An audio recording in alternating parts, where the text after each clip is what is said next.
nakalimutan yung mukha na yun eh. Eh, tinignan ko yung yung para masiguro ko, binalikan ko yung mga vlogs. Oo, yung... Kasi sinabi niya yung niya eh, pati yung kanyang parang pseudonym, parang yung nom de guerre. Sinabi niya, yun ang ginamit ko. Lumitaw ngayon yung vlogs niya. Ito nga, yun eh, sabi ko. Eh di, ko, ni-scroll kong ganyan, hanggang sa makita ko yung isa. Na ang title ng kanyang vlog ay, yan, nagsasalita na yan. Huwag kayong maniniwala, sabi niya, sa mga pakulo at panlilin lang ni Marcoleta. So, tinanong ko siya, sabi kong gano'n, pwede ba akong, bigyan mo nga ako ng katibayan yung sinabi mo nga akong mga pakulo at mga panlilin lang na ginawa ko. Tapos nung umpisa, hindi siya makapagsalita. Sabi niya, para po yatang, ba't di na ako sigurado? Kasi ako pagka ako'y ng batikos o nangakusan ng tao, kabisado ko ka ako yung sinasabi ko. Palagi ko po kanya, ito yung kung kayo po ay Sarali ka. nasarali na nga yan si Oga. O sige, nandun na nakakuha ko eh. Ano nga kung panlilin lang ang aking ginawa? Lalong hindi niya maano, no? Hanggang sa, ayun, nangangatwiran. Eh, siyempre, sabi ko, abogado ka pa naman. Ibig mo sabihin ka ako eh. Mapapasunod mo ka ako yung mga followers mo, yung sino may nanonood sa'yo. Eh, bilang isang abogado, baka ginagalang ka pa ng mga yan. Nagtuturo ka pa pala sa isang reputabling eskwela. Ayun nga. Ibig mo sabihin, hindi mo man lang ako masabi sa akin ngayon kung anong panlilin lang ang aking ginawa. Kamunti ko pa nga siyang pinakukontent ko, wala lang yun. Hindi na raw ako member ng komite. Yun nga yung disadvantage. Palagi na lang nila akong, wala na baka akong isa man sa inyo na membro ng komite ito. Eh si Paduano naman, hinihintay ko, nangako siya babalik, hindi na bumalik. Ikaw, nakita ko nung nagkaroon ng medyo mahabang gap, mukhang hinanap niya yung sinasabing vlog Oo, nahanap na Nahanap niya. niya, at nung nakita niya doon, Hindi yung October pa rally. pala ito. October. Matagal na pala. Apat na buwan na yung nangararaan. At ang paksa ng vlog ngayon ay tungkol dun sa pagpunta niyo sa Naga. Na gusto ko sanang ipasinag ngayon dahil sa binigay ko kay Direk eh. Baka nakuha na kaya ni Direk. Tingnan mo natin, i-send niya sa akin susukat natin. kung ready na. Diyan niya binase. Pinakinggan ko rin, tinignan ko. Yun ang binasa niya. Nasabi niya, eto, wag na, pakulo lang ito, wag kung tayong magpapalin lang. Panilin lang ito, parang gano'n. Gusto niyo sabihin. So, sapagkat kanya, kapag tinignan mo kung ano yung kanyang ano kanyang plataforma, yan kanya ang nagsara sa ABS-CBN. Ang iyabang ng taong yan, sabi niya. Sabi sa inyo. Hindi ko sa vlog. Yung sinasabi niya, natungkol sa inyo. Ano nga kung kayabangan ang ginawa ko kako sa kanya? Hindi siya makapagsalita eh. Nandiyan na ba yung ano? Okay, tingnan nga natin, sige. Ayan. Basahin mo nga. Ayan, mababasa ko dyan. Reading from netizens' reactions on my brief and casual meeting with former VP Lemmy after my trip to Sipokot, I now realize how really divided our people are. Reaching out to all our leaders can also be personal. Our ability to show our humanity beyond the realm of politics.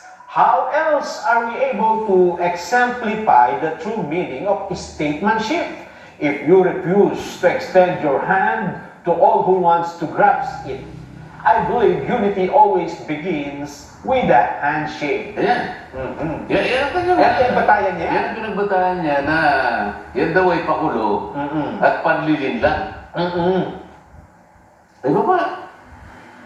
Parang hindi ka may inis sa isang taong sinasabi pa naman niya sa sarili niya, abogado siya. Sabi ko, nasa ng panlililan dyan. Yun po kanya yung aking opinion. Yun nga, ang binabanggit ko kanina. Wala ka kung panlililan dyan. Ikaw ang nanlilin lang ang kapwa mo. Yan. Kung wala ka kung masabi, kung hindi magdahilan ka na lang. Yun nga po, nagtago siya dun sa salitang opinion. Nakalimutan niya na hindi lahat ng sabihin ay opinion. Pwedeng aligasyon. Kapag aligasyon, sinabi mo, manloloko, sinungaling, nananakaw, aligasyon yan. Hindi opinion yan, di ba? Kung dapat, meron kang basihan. Ang problema, wala mo siyang inaamin niya, wala siyang basehan. Kaya sabi niya, Hindi, yun lang naman basehan niya. Opinion lang yan. Opinion niya. Oo. O ngayon, bahala nang humatong sa kanya yung mga nakikinig at nanonood sa kanya mga vlog. Sinasabi pa naman niya kanina, pagka daw hindi siya nakapag-vlog, hinahanap daw siya. At tinatawagan daw siya. At, sir, bakit wala pa po kayong vlog? Isip-isipin mo. Nakapanilin lang pala eh. Meron mo talaga siyang napasusunod eh. Oh. Anyway, yung hearing kanina, ipinatawag nga yung mga vloggers na di umano ay nakalalampas doon sa panuntunan na kung saan ay hanggang doon lang sila. Pinapaliwanag ko nga na ang ating mismong saligang batas ang nagsabi na yung ang tawag dito yung free speech.